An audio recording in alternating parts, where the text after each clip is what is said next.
Assalamualaikum warahmatullahi wabarakatuh.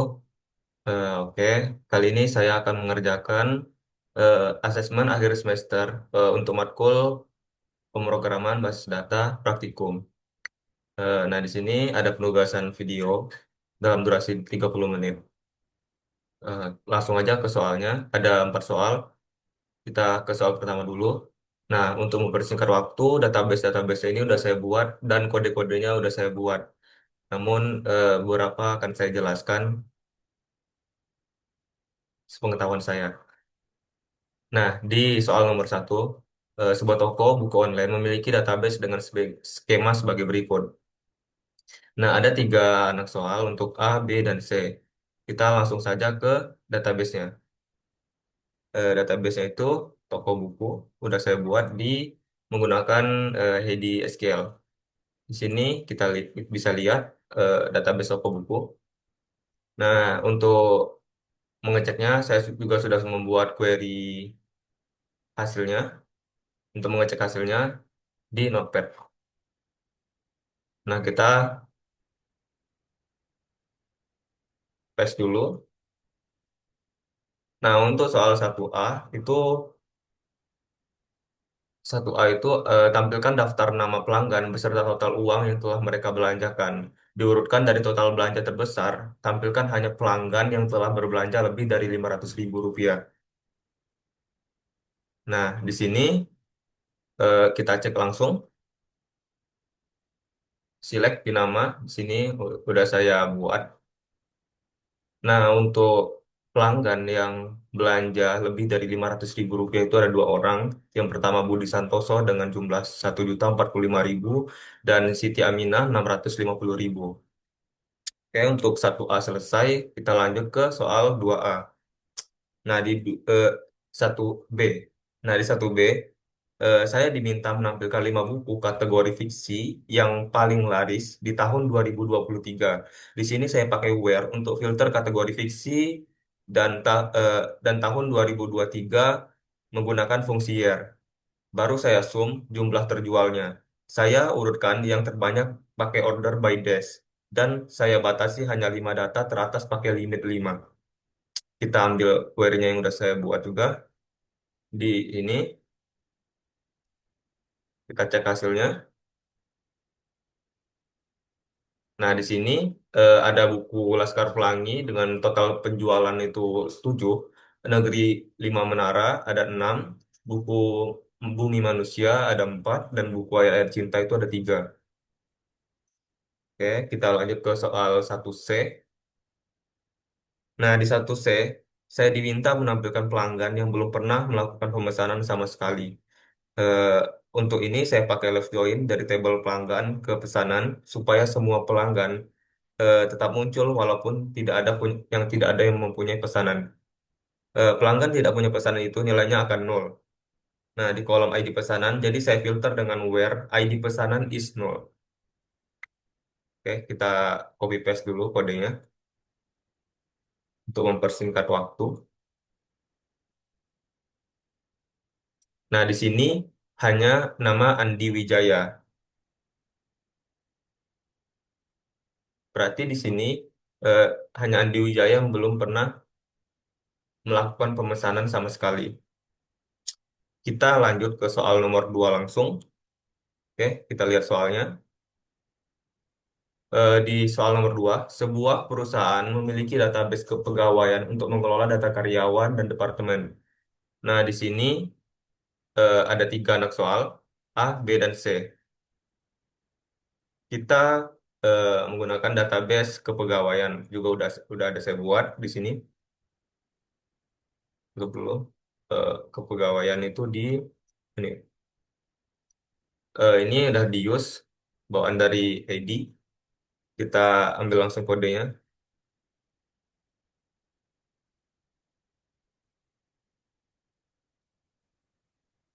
Nah, untuk di soal 2A, saya diminta menampilkan nama departemen beserta jumlah karyawannya, termasuk departemen yang tidak punya karyawan sama sekali. Logikanya sama seperti soal satu saya tadi sebenarnya. Eh, saya pakai left join, tapi kali ini dari tabel departemen ke karyawan. Eh, itu supaya departemen kosong tetap muncul. Saya pakai count untuk menghitung jumlah karyawannya, dan count ini otomatis menghasilkan nol kalau tidak ada karyawan yang match. Kita paste, langsung cek hasilnya. Nah, di sini eh,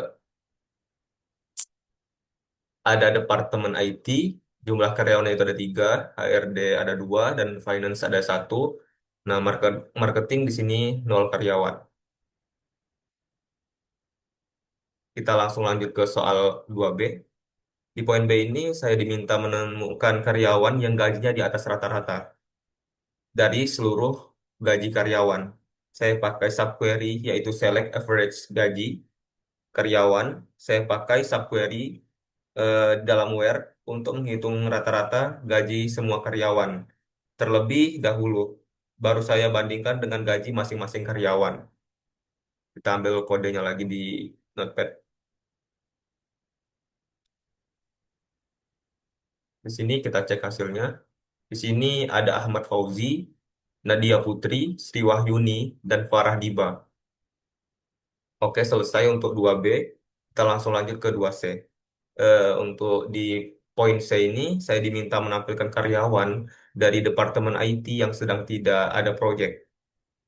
Saya join table karyawan dengan departemen untuk memfilter yang departemennya IT. Lalu saya pakai note in dengan subquery yang mengambil semua ID karyawan dari tabel tugas, supaya karyawan yang namanya ada di tabel tugas dikecualikan dari hasil. Kita ambil kodenya,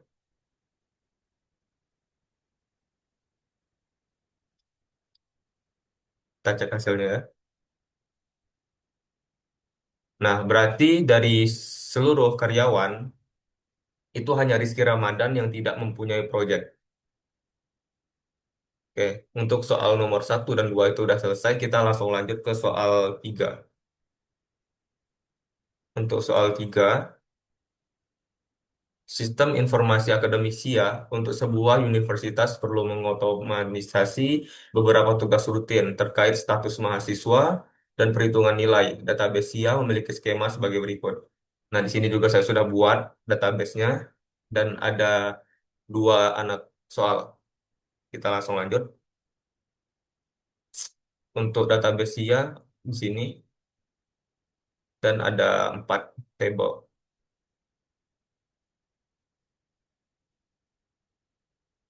Di sini kita buat dulu prosedur, start prosedur bernama proses kelulusan, yaitu menerima parameter NIM. Di dalamnya saya deklarasikan variabel yang menampung total SKS yang sudah mencapai 144. Statusnya saya update menjadi lulus. Namun, jika belum 144, itu tidak bisa lulus. Tidak ada perubahan sama sekali. Jadi kita tempel untuk mempersingkat waktu lagi. Ini oke, untuk udah berhasil prosedurnya. Tinggal kita cek. Kita cek dulu datanya sebelum merubah. Select.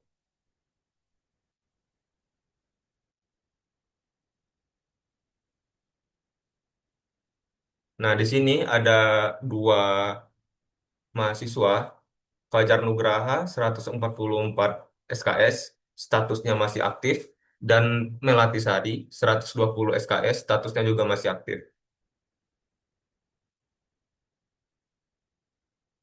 Nah, kita langsung call aja untuk NIM yang total SKS-nya sudah 144. Prosedurnya dipanggil menggunakan call karena dia tidak bisa mengembalikan nilai langsung, beda dengan function nanti. Kita panggil call proses kelulusan, kelulusan,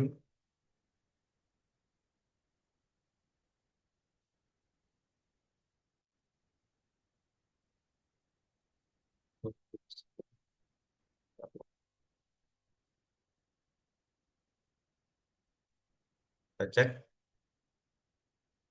Nah, di sini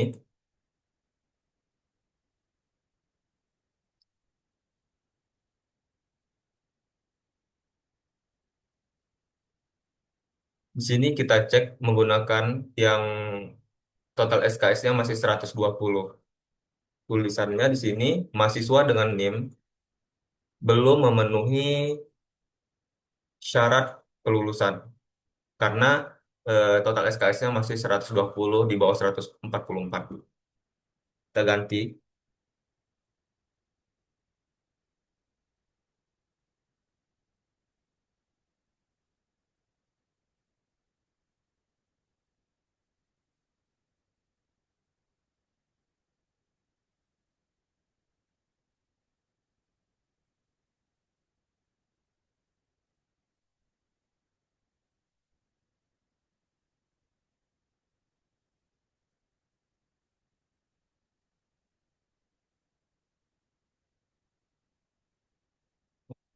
kita input.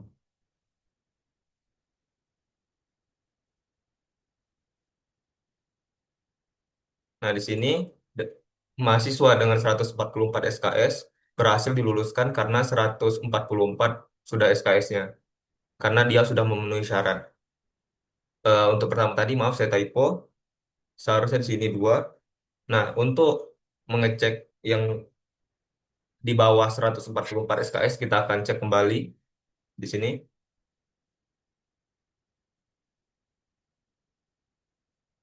Nah, di sini ada pesan mahasiswa dengan NIM 3312 3010 002 atas nama tadi itu dia belum memenuhi syarat karena dia SKS-nya itu belum sampai memenuhi syarat karena SKS-nya masih berjumlah 120. Oke, kita anggap selesai. Kita langsung lanjut ke soal 3B. 3B itu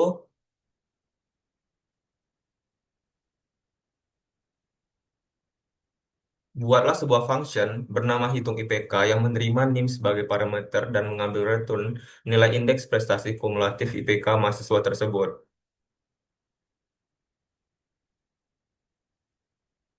Nah, di sini kita ambil juga kodenya, udah ada saya buat functionnya.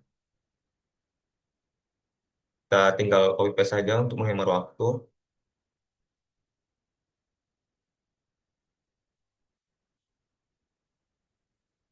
Oke, kita jalankan. Berhasil ya.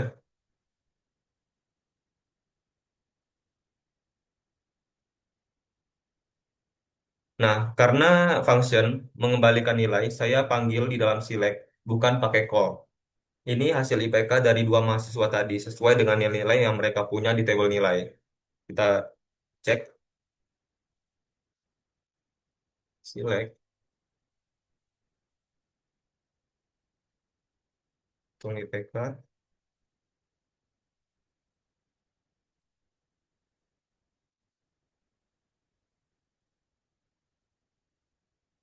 20, 10, 01. Pas, IPK,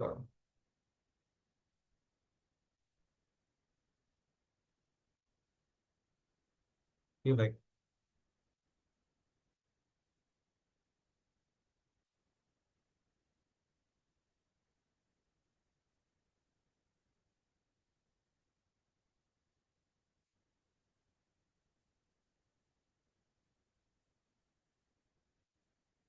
typo.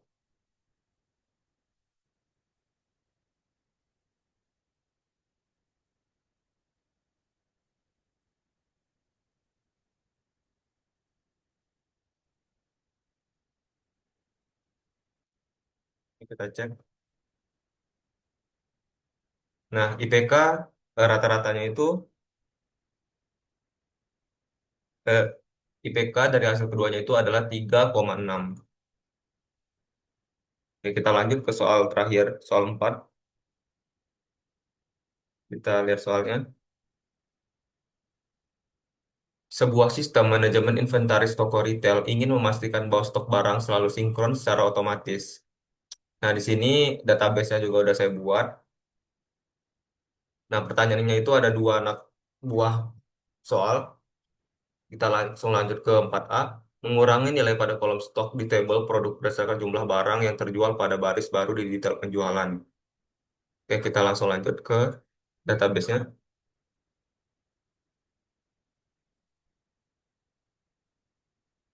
di inventaris detail ya. Nah, di sini ada 4 tabel. Kita buat dulu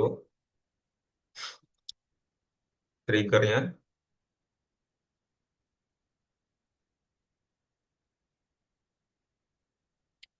Di sini udah ada saya catat trigger, read trigger,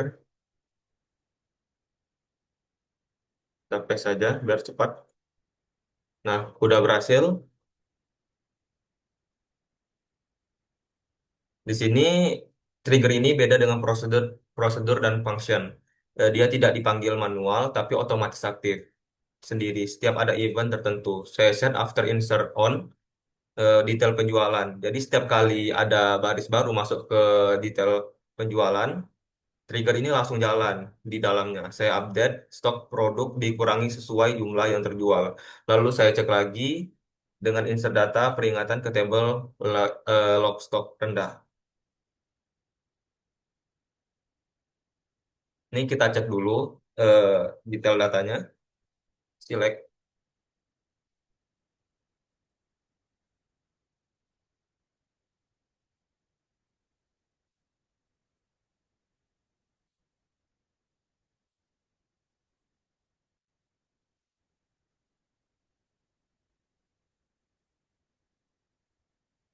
Di sini kabel USB Type-C itu stoknya 12, mouse wireless 50, keyboard mechanical ada 30. Stok rendahnya itu kan masih kosong. Oke, kita langsung insert info dulu karena kalau untuk trigger ini dia otomatis beda sama stored procedure dan function. Kita ubah dulu datanya, insert info.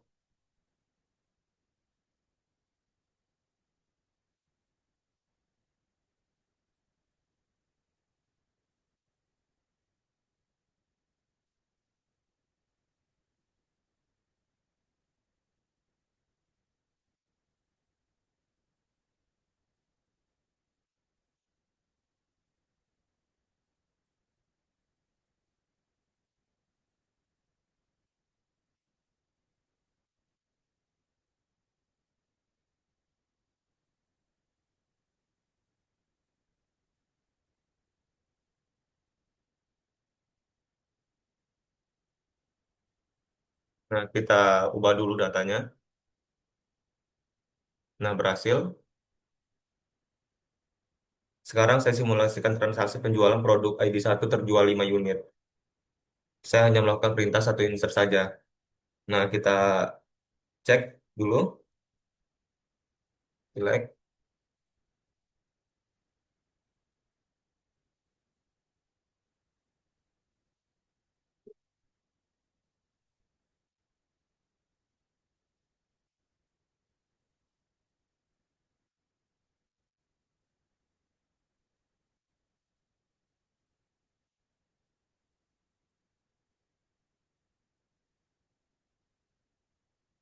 Nah, di sini kabel USB Type-C sudah jadi 7, mouse wireless 50, keyboard mechanical 30. Nah, stok terendahnya itu sudah ada ID log 1, ID produk 1, stoknya tersisa 7. Waktu peringatannya juga udah ada. Di sini kita bisa cek.